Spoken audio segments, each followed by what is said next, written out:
patayan ang kanyang asawa. Ang suspect umarap sa anutin. Paano nga rin ba dapat humahati ang padalang pera ng mga OFW para hindi mauwi sa puno?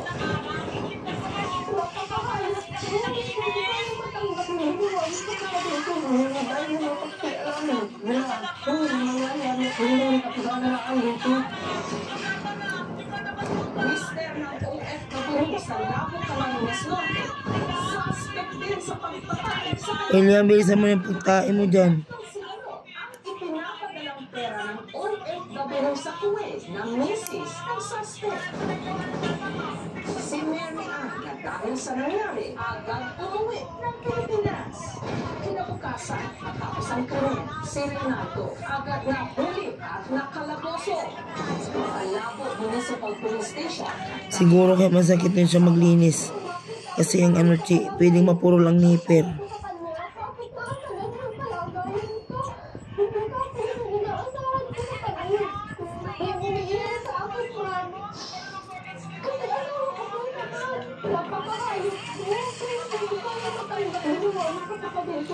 Grabe, dakmul ba?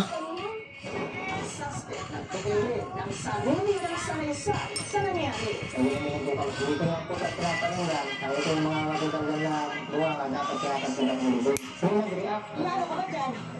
Pinagsasabi mo. sa pinaan ka baga, sa pinaan ka, nakasusun ka doon, pakasula, pwede po ang nakdak, na-upload ko po yung pinang.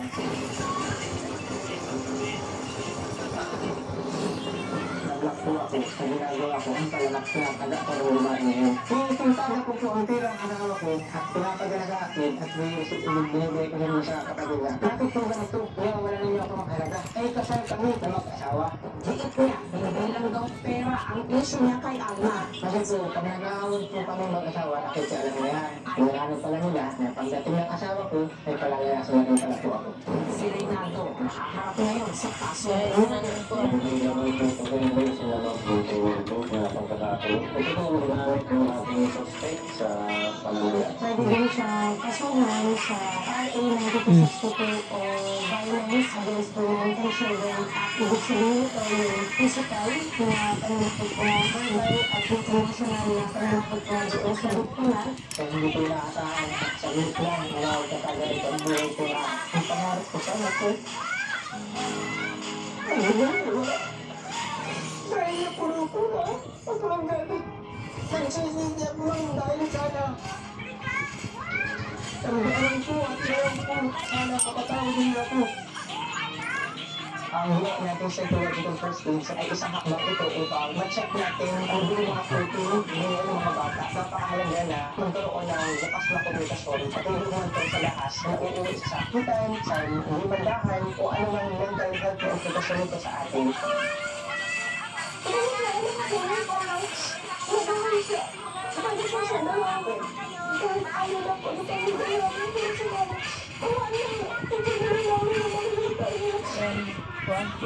Ang sito ang sa katulad ng mga exercise sa gusto ng pag-ibig para sa mga domestic workers, ang 50% ng kanilang basic salary ay required na atulong sa Pilipinas. Ang OFW ang may karapatan magpakala kung sino sa kanilang kapadalan, kung sino sa kanilang kapadalaan. Ito ang tinutulong namin sa mga OFWs na umaatulong sa report ang Israel. Ito yung sweldo o as savings to support the expenses. Sa marami natin ang kababayang OFW, pera ang dahilan ng kanilang panganibang bayan. Huwag naman sanang ituloy ang naging dahilan ng kanilang kakawat.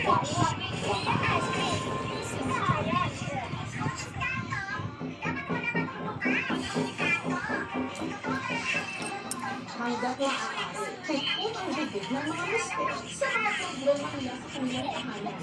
Pero ang mga mister sa kawaling sisi sa Isabela, maabasag ang narawasan nilang katahimikan.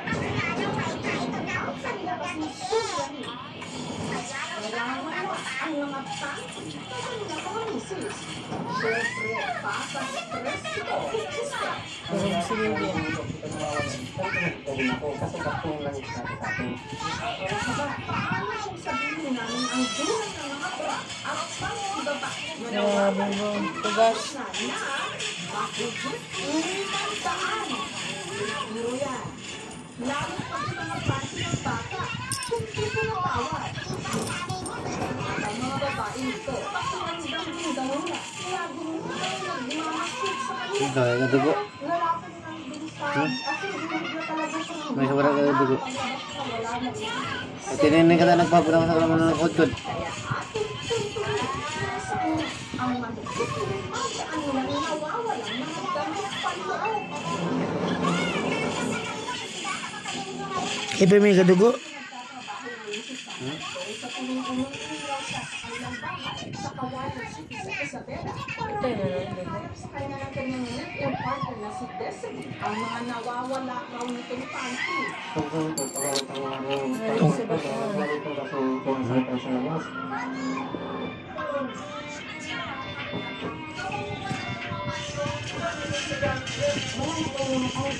Ang nakakatawa po, may ilang nito yung mga nakikita. Pero may bayad sa'yo mo, be.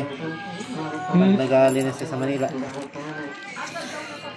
Depende sa ano nila. Pag dito lang atake naman 80. Pag medyo antad, 100.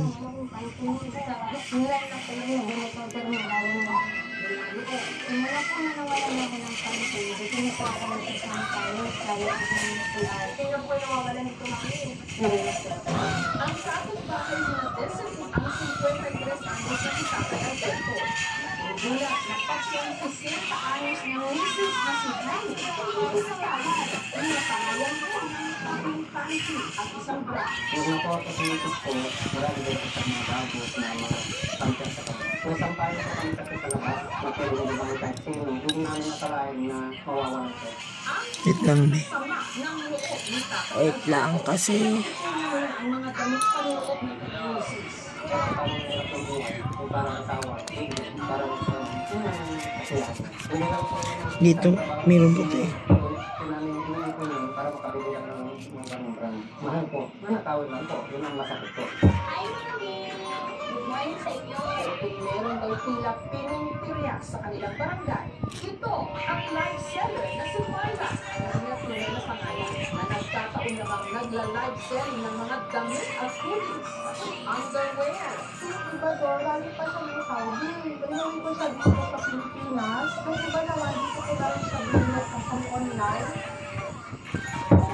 Sa mga mga dito, ang nangyari pa lang ko na hindi ko sure kung talino ng drayon, yung dalawang isip na urupansi, na pagkakawala, hanggang sa umabot sa nutrition. Pero ang mas nakapapakalak dito, Ang dito is nagpapakantaya, pinakulda, baka pinili mo, nagmamatahan ka, nagdadalawa lang po kami ng dito sa bahay, na parang pag-bigla siyang pumasok dito.